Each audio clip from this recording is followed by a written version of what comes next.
Bismillahirrahmanirrahim. Assalamualaikum warahmatullahi wabarakatuh.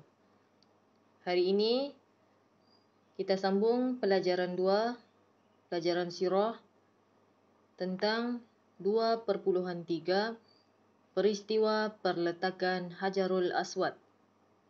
Maksudnya hari ini kita belajar bagaimana kejadian Hajarul Aswad itu diletakkan atau ditempatkan. Okey. Perhatikan, Ustazah baca. Murid-murid tolong faham. Hajarul Aswad adalah batu hitam yang berasal daripada syurga. Ianya terletak di penjuru Kaabah. Okey. Kaabah ini apa, murid-murid? Okey, Kaabah ini ialah kiblat kita umat Islam ketika kita solat. Okey, untuk pengetahuan semua, Kaabah ini dibina oleh Nabi Ibrahim dengan anaknya Nabi Ismail. Okey, ketika Nabi berumur 35 tahun, ketika itu Mekah dilanda banjir besar. Okey, apa yang jadi pada ketika itu? Sebahagian dinding Kaabah sudah runtuh. Jadi orang Arab pada masa itu bergotong royong membaiki Kaabah. Tetapi berlaku perselisihan faham pada ketika itu di antara pembesar Quraisy. Maksudnya mereka ni bergaduh sebab berlawan pendapat di mana mahu letakkan balik Hajarul Aswad itu ke tempat asal. Jadi pergaduhan ini telah membawa perselisihan faham di antara mereka pada masa itu. Okey. Dan pada masa itu juga ada seorang lelaki paling tua yang bernama Abu Umayyah bin Al-Mughairah. Beliau telah mencadangkan supaya melantik seorang hakim.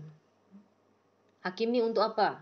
Murid-murid, untuk menentukan di mana Hajarul Aswad itu diletakkan semula. Okey, pembesar Quraisy pada masa itu pun bersetuju memilih orang yang mula-mula memasuki Masjidil Haram supaya menjadi hakim. Okey, dijadikan cerita pada hari itu, pada hari kejadian, Nabi Muhammad adalah orang yang pertama memasuki Masjidil Haram. Jadi, melihat Nabi Muhammad memasuki Masjidil Haram, mereka pun berkata, inilah dia Al-Amin. Okey, kita sudah belajar Al-Amin maksudnya orang yang dipercayai. Maka, mereka pun pembesar-pembesar Arab Quraisy tadi telah bersetuju melantik atau memilih Nabi Muhammad menjadi hakim pada masa itu. Okey, apa cara Nabi Muhammad untuk menyelesaikan perselisihan faham di antara pembesar Quraisy tadi? Ada 3 perkara yang Nabi buat.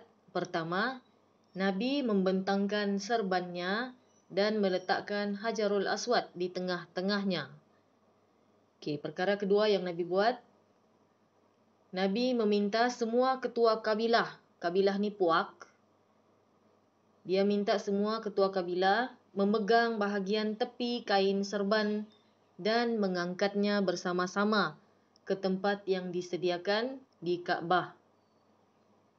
Okey, benda ketiga yang Nabi buat, Nabi Muhammad sendiri yang meletakkan Hajarul Aswad itu ke tempat asalnya. Okey, murid-murid, itulah peristiwa atau kejadian bagaimana Hajarul Aswad itu diletakkan semula.